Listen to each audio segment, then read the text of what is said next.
오늘 우리에게 주시는 하나님의 말씀은 신약 마태복음 5장 1절에서 12절까지입니다. 마태복음 5장 1절에서 12절, 저와 여러분들이 한 절씩 교독하시고 12절 합독하겠습니다.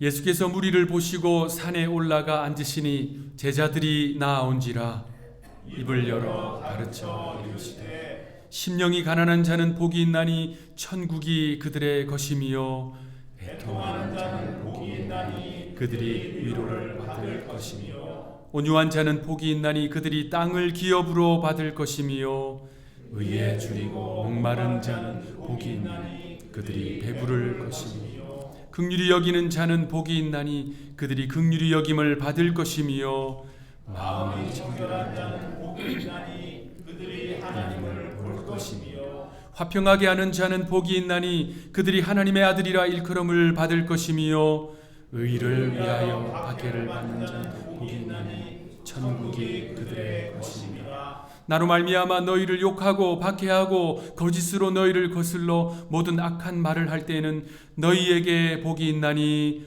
기뻐하고 즐거워하라. 하늘에서 너희의 상이 큽니다. 너희 전에 있던 선지자들도 이와 같이 박해하였느니라. 아멘. 오늘 본문은 널리 알려져 있는 이 산상수훈 가운데 팔복의 말씀입니다.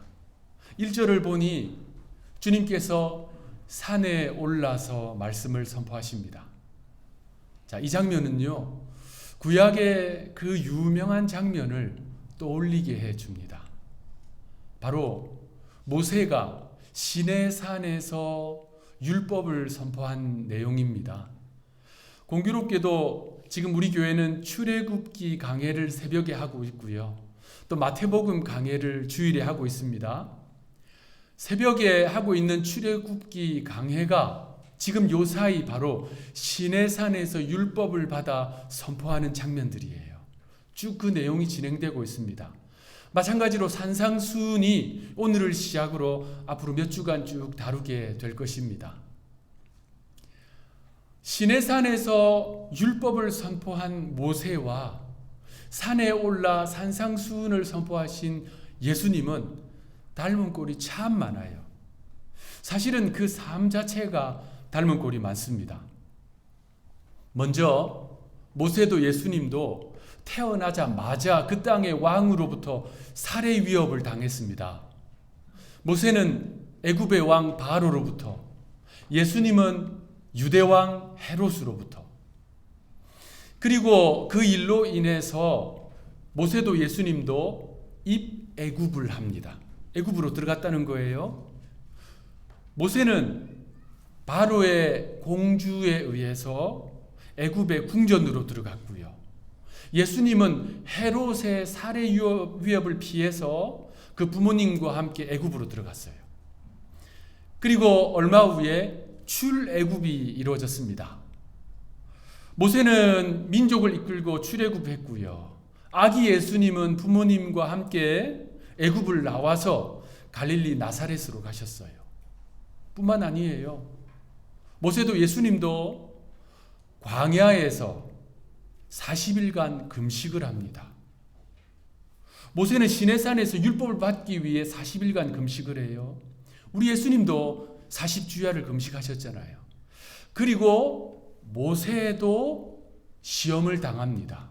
신명기 8장을 보면 모세를 비롯한 이스라엘 백성들의 광야 생활을 하나님의 시험, 하나님의 테스트라고 표현하고 있어요. 이미 다루었지만 예수님도 광야에서 시험을 받으셨어요. 그리고 마찬가지로 모세가 시내산에서 율법을 선포하자 12지파에 소속되어 있는 수많은 백성들이 가까이 나왔습니다. 오늘 본문을 보면요, 예수님께서 산에 올라서 말씀을 선포하시자 많은 백성들이 주님 앞으로 나왔어요. 12지파와 대응되는 12제자가 주님 가까이로 나왔습니다. 이처럼 모세는 예수님의 그림자입니다. 예수님의 예고편입니다. 오늘 본문 2절 말씀, 입을 열어 가르쳐 이르시되. 사실 우리 함께 이 본문을 교독했지만 2절이 없어도 본문이 진행되는데 아무런 문제가 없습니다. 입을 열어 가르쳐 이르시되. 이 구절이 굳이 들어간 이유가 있습니다. 구약 성경도 그렇고 신약 성경도 그렇고 유대 문화, 유대 언어에 있어서 이 표현은 뭐냐면요, 앞으로 나오는 내용은 정말 중요한 내용이다라는 의미예요. 그러니까 입을 열어 가르쳐 이르시되, 이 말씀은 바로 이런 거예요. 이 구절이 유대 사람들에게는 이렇게 들리는 겁니다. 잘 들어야 돼. 명심해야 돼. 앞으로 나오는 내용은 정말 중요해. 그러니까 우리가 앞으로 살펴보게 될 산상수훈의 말씀은 예수님에게 있어서 그토록 중요하고 중요한 내용이라는 말씀입니다. 모세가 시내산에서 선포한 그 율법은요, 이스라엘 백성들의 신앙과 삶의 기준이었듯이 지금 예수님께서 산에서 선포하시는 이 산상수훈은 12제자와 그리고 그 산으로 나온 무리들과 오늘을 살아가는 저와 여러분들에게 신앙과 삶의 철저한 기준입니다. 그런데 주님께서 말씀하시는 이 기준은 시내산에서 제시된 기준보다 훨씬 더 깊고 높습니다. 자, 성경에 나타나는 천국의 도래, 하나님 나라의 임재는 여러분 다 들어보셨을 표현 이미와 아직이라는 단어로 설명할 수 있어요. 하나님의 나라는 제가 언젠가 주일에 말씀드렸는데 몇 가지 의미가 있습니다. 우리가 죽어서 가는 천국, 이것도 하나님의 나라이지만 동시에 예수님께서 이 땅에 강림하심으로 시작된 하나님의 나라라는 의미도 있어요. 그러니까 하나님의 나라는 예수님께서 초림하심으로 시작되었어요. 그런데 아직 완성된 것은 아닙니다. 언제 완성될까요? 예수님께서 재림하실 때 그 하나님의 나라는 완성됩니다. 이것이 복음서와 서신서를 통해서 나오는 하나님의 나라의 중심 신학입니다. 그러니까 저와 여러분들은 어떤 시대를 살고 있냐면요, 이미와 아직 사이를 살고 있어요. 예수님의 초림과 재림 사이를 살고 있습니다. 이 시대를 살아가는 모든 그리스도인들에게 주신 하나님의 신앙과 삶의 기준이 뭐냐? 바로 산상수훈입니다. 그래서 이 산상수훈을 우리가 잘 이해하는 것이 매우 중요해요. 그렇다면 산상수훈을 잘 이해하기 위해서는요, 큰 그림을 아는 것이 도움이 됩니다. 산상수훈은 마태복음 5장, 6장, 7장 3장에 걸쳐서 기록되어 있는데 이렇게 긴 예수님의 설교이거든요. 그것의 핵심 주제가 무엇인가? 이걸 알면 5장, 6장, 7장을 다룰 때 그 중심대로 다룰 수가 있습니다. 한 단어예요. 바로 의입니다. 모세가 시내산에서 선포한 그 율법의 핵심은 의였어요. 마찬가지로 예수님께서 지금 산에서 말씀을 선포하시는데 그 중심이 의입니다. 그래서 오늘 우리가 읽은 이 본문 뒤에 바로 이어지는 내용이 뭐냐면요, 예수님이 이렇게 말씀하세요. 너희는 세상의 빛과 소금이다. 그 본문을 나중에 다루겠지만 너희는 세상의 빛과 소금이 되어야 한다가 아니지요. 주님은 단정 지으세요.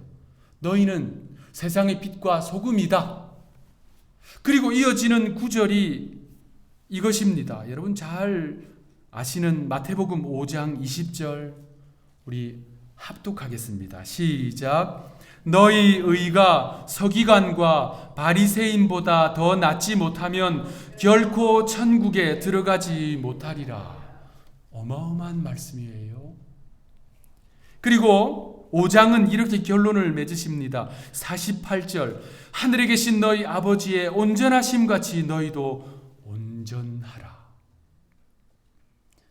이어지는 마태복음 6장은 어떤 내용일까요? 구제, 기도, 금식, 재물, 신앙생활에 있어서 아주 중요한 주제들이잖아요. 이것들을 어떻게 의롭게 할 수 있느냐라는 내용입니다. 그리고 산상수훈의 마지막 장인 7장, 그 7장 20절은 이런 구절입니다. 이러므로 그들의 열매로 그들을 알리라. 좋은 열매가 맺혀 있는 나무는 좋은 나무이고 나쁜 열매가 맺혀 있는 나무는 나쁜 나무이듯이 삶에서 맺는 그 열매가 의롭고 선하면 그 사람이 의롭고 선한 존재이다 라는 것이 마태복음 7장의 핵심입니다. 여러분 기억하시겠지만 주님의 이 말씀은 요단강에서 선포한 세례 요한의 말씀과 그대로 연결되는 거예요. 요단강에서 세례 요한이 선포한 말씀의 핵심은 회개와 회개에 합당한 열매를 맺으라 였어요. 주님은 그 회개에 합당한 열매가 무엇인가? 선하고 의로운 열매이다 라고 말씀하시는 겁니다. 그래서 주님은 산상수훈을 이렇게 결론 맺으세요. 그 결론이 이것입니다. 마태복음 7장 21절 우리 합독하겠습니다. 시작. 나더러 주여 주여 하는 자마다 다 천국에 들어갈 것이 아니요 다만 하늘에 계신 내 아버지의 뜻대로 행하는 자라야 들어가리라. 주님은 이 말씀으로 산상수훈의 결론을 맺으세요. 그러니까 산상수훈의 키워드는 무엇이냐? 의입니다. 자, 주께서 이러한 주옥 같은 말씀을 딱 선포하시자 그 말씀을 들은 사람들의 반응이 어떨까요? 마태복음 7장 28절 29절 예수께서 이 말씀을 마치심에 무리들이 그의 가르치심에 놀라니 이는 그 가르치시는 것이 권위 있는 자와 같고 그들의 서기관들과 같이 아니함일러라.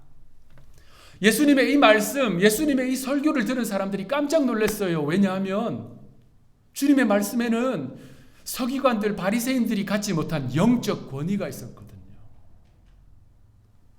우리가 만약에 예수님의 이 설교를 직접 들었다면 저와 여러분들이 그 무리 속에 섞여서 그 산에 있었다면 아마 우리도 같은 반응을 보였을 것입니다. 주님의 이 말씀을 듣고 놀라고 감탄하고 감격하는 것 좋은 반응이지요. 그런데 그것이 전부가 아닙니다. 예수님께서 이 산상수훈 삶과 신앙의 기준이 되는 이 산상수훈의 말씀을 선포하신 목적이 그것이 아닙니다. 주님께서 이 말씀을 선포하신 목적은 앞서 말씀드린 대로 의입니다.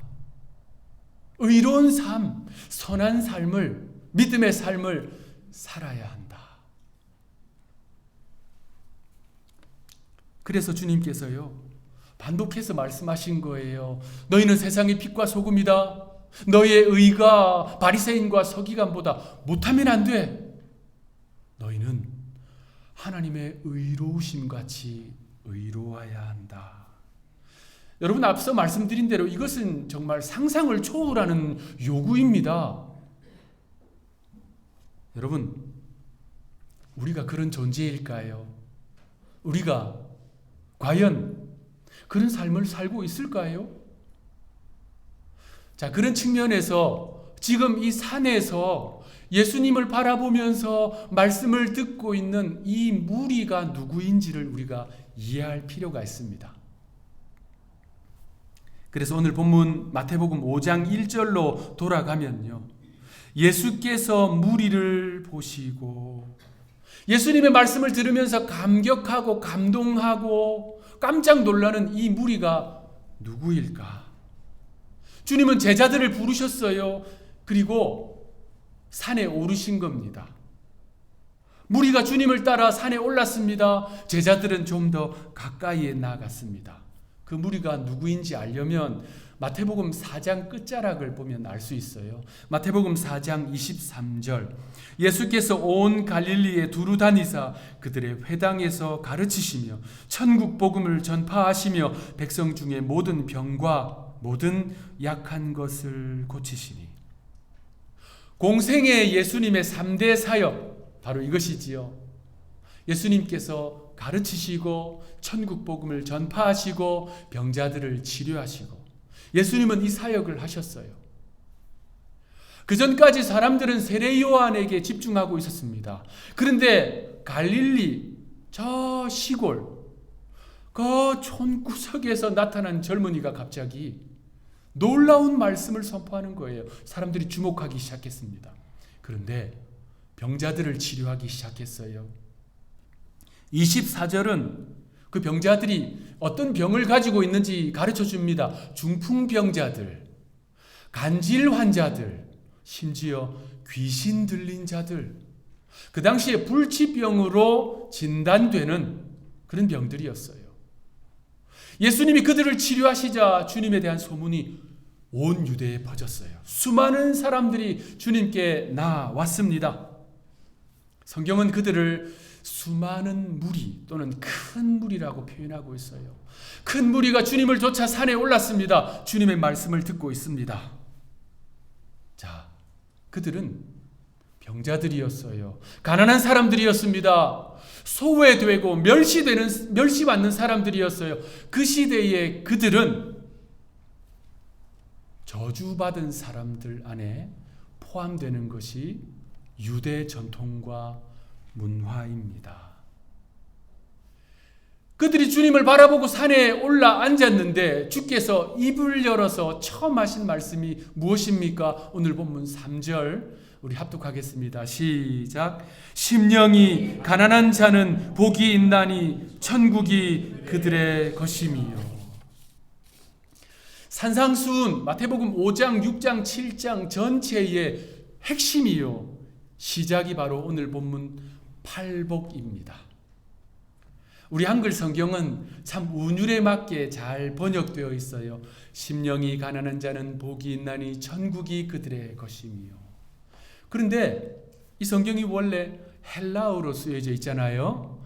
헬라어를 보면 좀 다릅니다. 헬라어 성경은 오늘 본문 3절이 이 단어로 시작됩니다. 마카리오이. 한번 따라합시다. 마카리오이. 이 마카리오이는 선포예요. 선언입니다. 복이 있다. 복된 존재다. 이런 선포예요. 그러니까 헬라어를 그대로 번역하면 이렇게 해야 됩니다. 복되도다. 심령이 가난한 자들은 천국이 그들의 것이다. 이란 표현이에요. 그런데 이 팔복이요, 전부 다 그 구조로 되어 있습니다. 먼저 축복부터 선포하세요. 복되도다. 복된 자들이요, 복되도다. 복이 있도다. 이렇게 선포하시고 그 다음 내용이 나옵니다. 그러니까 4절도 복되도다. 애통하는 자들은 위로를 받을 것이다. 5절도 복되도다. 온유한 자는 땅을 기업으로 받을 것이다. 6절 복되도다. 의에 줄이고 목마른 자들은 배부를 것이다. 자, 여러분, 지금 옹기종기 모여 앉은 그 수많은 사람들이 누구였는지를 잊으면 안 됩니다. 병자들, 환자들이었어요. 가난하고 소외된 사람들이었습니다. 그들은 자타공인, 그들 스스로도, 유대 종교 지도자들도 복과는 거리가 먼 사람들이었어요. 오히려 저주와 가까운 사람들이었어요. 그들을 향해서 주님이 입을 열어 선포하신 첫 번째 말씀이 너희들은 복되도다. 너희들은 복되도다. 복이 있도다. 자, 주님의 그 말씀을 들었을 때 이들은 분명히 의아해했을 거예요. 내가 복된 존재라고? 내가 복이 있다고? 내가 이렇게 몸이 아픈데, 내가 이렇게 가난한데, 내가 이렇게 인생이 꼬이는데 되는 일이 하나도 없는데 복이 있다고? 주님이 그들의 마음과 눈빛을 모르실 리가 없어요. 그런데 오늘 우리가 읽은 이 팔복 얼마나 깁니까? 멈추지 않고 주님은 계속 반복해서 말씀하세요. 너희들은 복이 있도다. 복된 존재다. 마찬가지예요. 주님은 오늘 우리에게 동일하게 선포하십니다. 복되도다. 복되도다. 복되도다.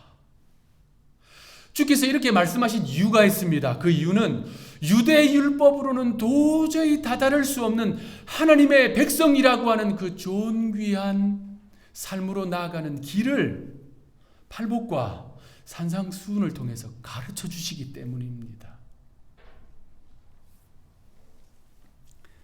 마태복음 5장에서 7장까지 이어지는 이 긴 산상수훈의 말씀은 우리가 지금 읽은 팔복, 이 팔복을 구체적으로 어떻게 실현할 것인가에 대한 내용이에요. 시내산에서 모세가 십계명을 받고 그리고 수많은 이 유대율법을 받았는데 십계명을 어떻게 실천할 것인가가 나머지 율법들의 내용이듯이 오늘 본문도 마찬가지입니다. 팔복의 내용을 우리가 함께 읽었지만 쉽게 납득할 수 없는 내용들로 이루어져 있습니다.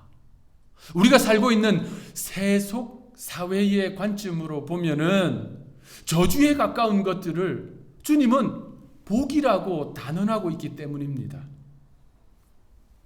이것이 바로 오늘 설교 제목대로 역설적인 복음인 것입니다.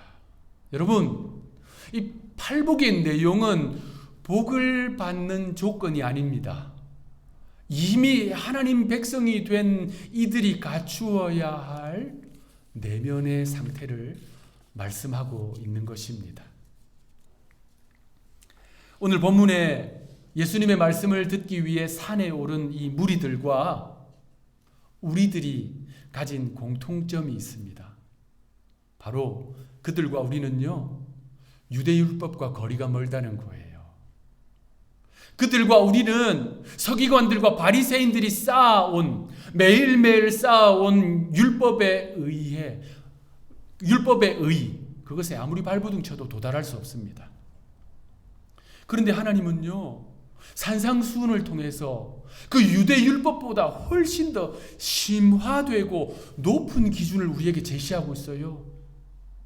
그러니 우리는 어떻게 해야 됩니까? 어떻게 해야 될까요? 심령이 가난해져야 됩니다.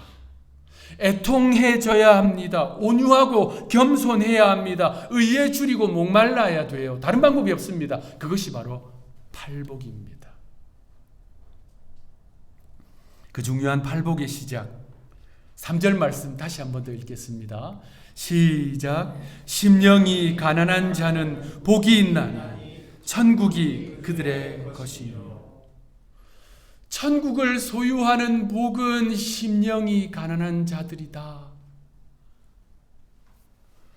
그런데 여러분, 이 구절에서 가난한 자라는 의미가 중요합니다. 가난한 자라는 의미가 뭐냐면요, 극빈자를 말해요. 너무나도 가난하고 힘들고 어려워서 삶이 산산이 부서지고 쪼개지고 완전히 무너진 상태, 그것이 오늘 본문의 가난한 자입니다. 절대적 빈곤 상태. 자, 이 단어는요, 마가복음 12장에 자기의 전 재산이 2렙돈밖에 없는데 그것을 하나님 앞에 내어놓고 빈털터리가 된 과부를 설명할 때, 그리고 누가복음 6장에 가진 것이 아무것도 없어서 그저 부잣집 대문 앞에 앉아서 구걸하고 있는 거지 나사로를 설명할 때 사용된 단어입니다. 그러니까 철저히 가난한 상태. 자, 그런데 오늘 이 본문은요, 3절은 기본적으로 물질적인 가난의 의미를 담고 있습니다. 제가 어떤 분의 설교를 들었는데 오늘 이 팔복의 첫 번째 내용, 이것을 물질적 가난과는 분리해서 이것은 물질적인 가난에 대한 의미가 없는 것처럼 설교하시는 분을 들었습니다. 그런데 이것은 물질적인 가난에 대한 의미를 담고 있습니다. 그러한 설교를 하는 이유는 불편하기 때문이지요. 설교하는 자도 불편할 수 있고 설교 듣는 자도 불편할 수 있기 때문입니다. 그러나 오늘 이 본문 산상수훈 가운데 중심인 팔복의 시작 3절 말씀에 병행구절 같은 내용을 다루고 있는 누가복음 6장 20절은 이렇게 말씀합니다. 우리 함께 읽겠습니다. 시작. 예수께서 눈을 들어 제자들을 보시고 이르시되 너희 가난한 자는 복이 있나니 하나님의 나라가 너희 것이며. 누가복음은요 심령이 가난하다는 표현을 쓰지 않았어요. 그저 그 자체 물질적인 가난 그 자체를 말씀하고 있습니다. 가난한 자들 그들이 복이 있다. 천국이 그들의 것이다. 주님의 이 말씀을 듣고 있는 회중들은 모두 가난한 자들이었습니다. 복음서를 보면 예수님은 자주 물질에 대한 욕망, 돈에 대한 욕망을 경계하라고 말씀하셨지요. 주님은 하나님과 재물을 겸하여 섬길 수 없다 단언하셨습니다. 그런데 예수님 때나 지금이나 사람들은 하나님과 재물을 겸하여 섬길 뿐만 아니라 하나님보다 재물을 더 가치롭게 여기기도 합니다. 그래서 부자가 천국에 들어가는 것은 낙타가 바늘기로 들어가는 것보다 어렵다고 하신 그 말씀은 예수님의 말씀입니다. 하나님이 맡기신 재물, 이것이 성경적인 표현입니다. 하나님이 주신 재물이 아니에요. 하나님께서 맡기신 재물을 하나님의 뜻에 따라 사용하지 않고 그 재물을 하나님보다 더 가치롭게 여기고 있다면 산상수훈 팔복의 말씀에 따르면 그는 하나님의 나라와 점점 멀어지고 있는 것입니다. 자, 그런데 오늘 본문 이 3절 말씀은요, 그러한 물질적인 의미보다 더 깊고 높은 의미를 담고 있는 것입니다. 관계가 없는 것이 아니고요. 더 깊고 높은 신앙적 가치를 우리에게 요구하고 있는 거예요. 절대적 빈곤 상태. 그래서 철저히 깨지고 무너진 사람들이 느끼는 내적 상태가 무엇일까요? 그것은 바로 무력감입니다. 무력감. 여러분이 살아오시면서 이러한 상태에 빠져보시거나 처해보신 경험이 있는지 잘 모르겠습니다만 공통적으로 심리적으로 무력감을 느낍니다. 난 이제 아무것도 할 수 없다. 의지할 물질이 전혀 없어요. 의지할 사람이 한 사람도 없어요. 그러면 어떻게 됩니까? 모든 것을 포기하고 그저 털썩 주저앉습니다. 오늘 본문 3절은요, 심령이 그러한 상태에 있는 사람이 바로 천국이 그들에게 복으로 주어진다는 말씀입니다. 마음과 영혼이 가난해서 자기가 할 수 있는 것이 아무것도 없다는 것을 철저히 깨달은 사람, 자신의 내면을 아무리 뒤져보고 뒤져봐도 선한 것이라고는 없고 죄악밖에 없다는 것을 깨달은 사람, 그것을 포장하고 포장할지라도 하나님도 아시고 자신도 아는 거예요. 그래서 탄식할 수밖에 없는 것입니다. 나는 어쩔 수 없는 죄인이구나. 나는 어쩔 수 없는 죄인이구나. 그래서 하나님의 은혜와 긍휼과 자비가 아니면 도저히 하나님 나라에 이룰 수 없다는 자신의 상태를 깨닫고 주님을 향해서 탄식하는 거예요. 저절로 나오는 것입니다. 주님, 주님이 필요합니다. 저는 전적으로 주님이 필요합니다. 내 욕심, 내 계획, 내 뜻, 내 성격, 내 판단을 따라 살아가던 옛사람들이 철저히 죽고 깨지고 부서지고 이제 두 손 들고 하나님 앞에 나와서 하나님 아니면 안 됩니다 라고 하는 이들, 그들이 바로 심령이 가난한 사람들입니다. 하나님의 나라 천국을 유업으로 받는 복은 그들에게 주어진다는 것이 오늘 본문 우리 예수님께서 입을 열어 가르쳐 주신 역설의 복음입니다. 그렇다면 사랑하는 성도 여러분, 지금 현재 여러분의 심령은 가난하십니까? 내 속에 내가 너무 많아서 주님이 거하실 수 없고, 내 속이 너무 부유해서 주님의 말씀이 머물 곳이 없고, 내 속에 내 뜻이 너무 강하여서 주님의 뜻이 머물 수가 없고, 내 속에 나를 사랑함이 너무 강하여서 십자가 앞으로 나와 희생하고 헌신할 수 없다면 그것은 심령이 가난한 것이 아닙니다. 심령이 너무 부유해진 거예요. 심령이 너무 살쪄버린 것입니다.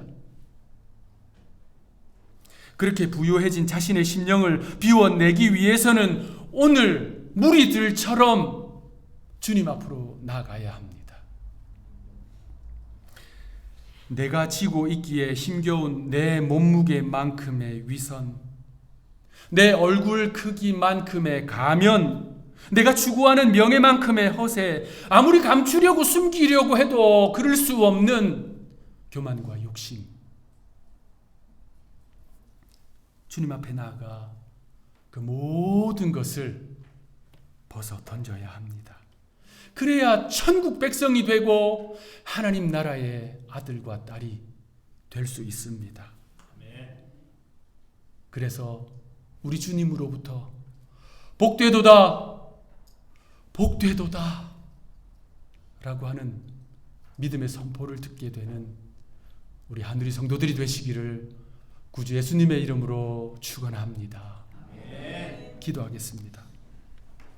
하나님, 우리 속에 선한 것이 하나도 없음을 고백합니다. 의로운 것, 거룩한 것이 없습니다.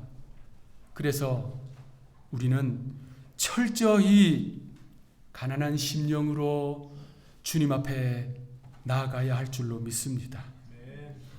내 속에 있는 것 비워내고 깨트리고 부수고 주님이 내 안에 거하시도록, 심령이 가난한 존재들이 될 수 있도록 저희를 붙잡아 주옵소서.